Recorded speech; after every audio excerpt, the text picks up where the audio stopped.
as I could remember. He is of an advanced age but full of vigour, his eye bright, and with a healthful glow on his cheek. But he says he is waiting and longing for his summons home. About that home we had a delightful talk together that did my very heart good. Then he made me tell him about this long sickness and the years of frail health and some of the sorrows through which I had toiled. "Ah, these lovely children are explained now," he said. "Do you really think," I asked, "that it has been good for my children to have a feeble, afflicted mother?" "Yes, I really think so. A disciplined mother, disciplined children." This comforting thought is one of the last drops in a cup of felicity already full. June 2. Another Sunday, and all at church except my darling Una, who keeps watch over her mother. These Sundays, when I have had them, each alone in turn, have been blessed days to them and to me. Surely this is some compensation for what they lose in me of health and vigour. I know the state of each soul as far as it can be known, and have every reason to believe that my children all love my Saviour and are trying to live for Him.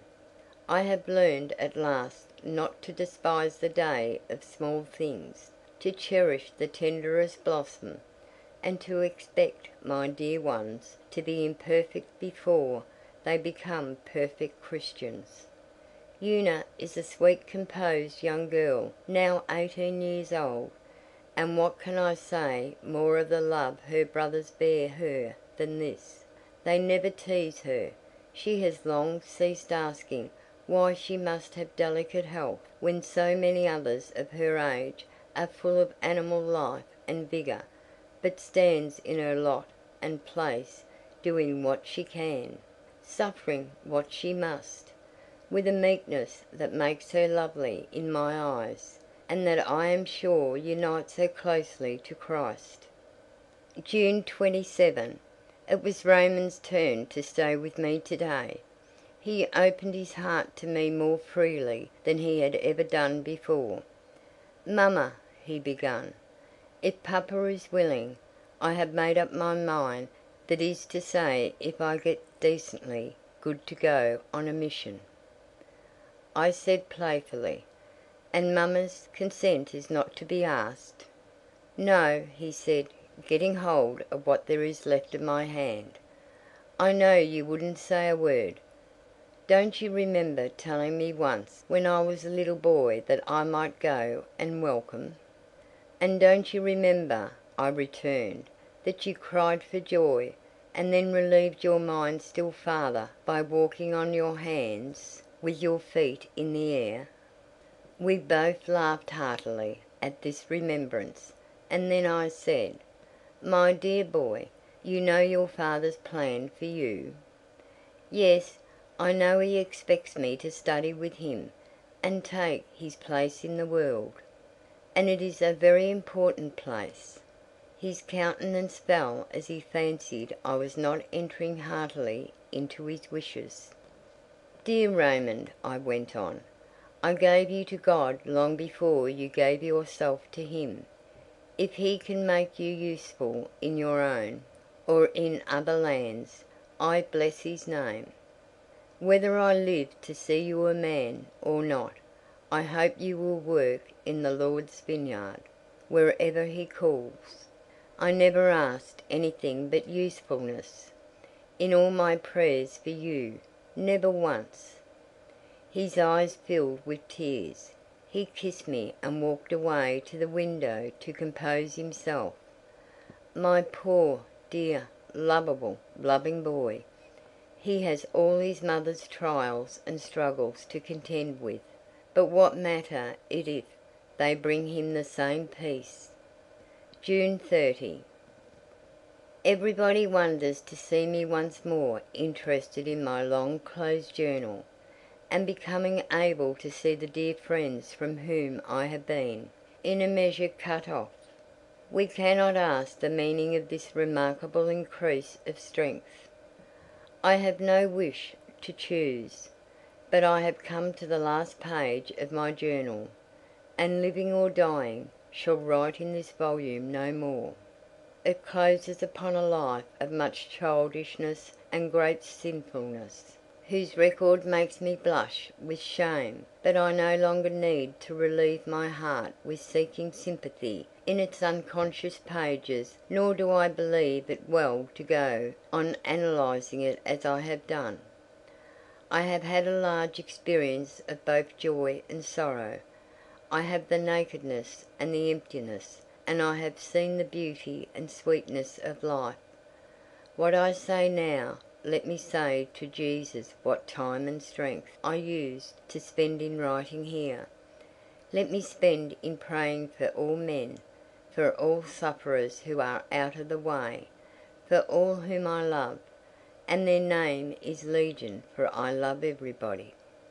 Yes, I love everybody. That crowning joy has come to me at last.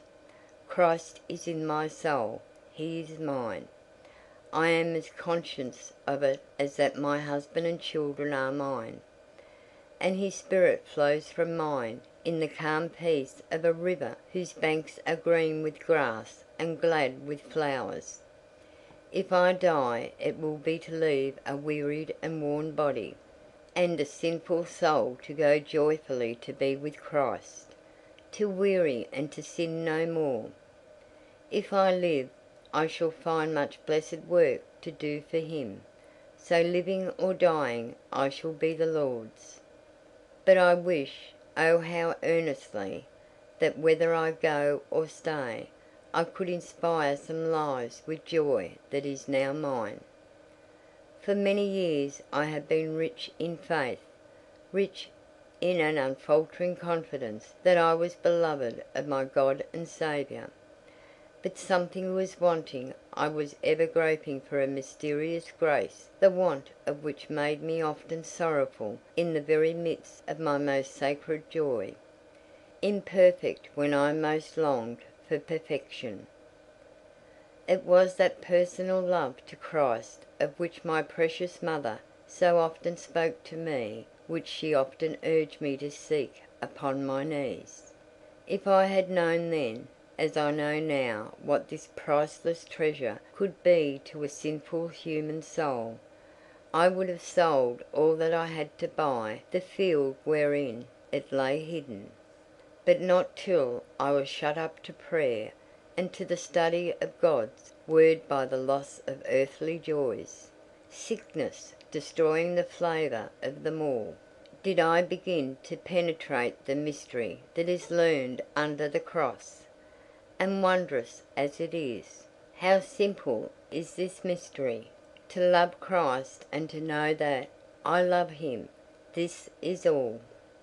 And when I entered upon the sacred yet, oft-times, homely duties of married life, if this love had been mine, how would that life have been transfigured!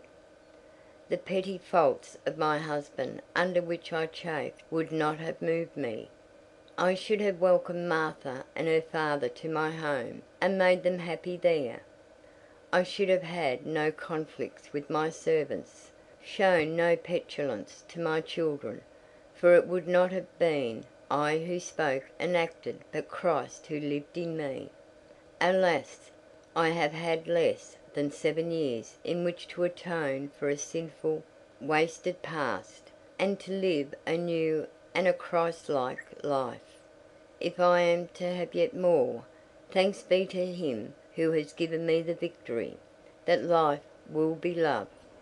Not the love that rests in the contemplation and adoration of its object, but the love that gladdens, sweetens, solaces other lives.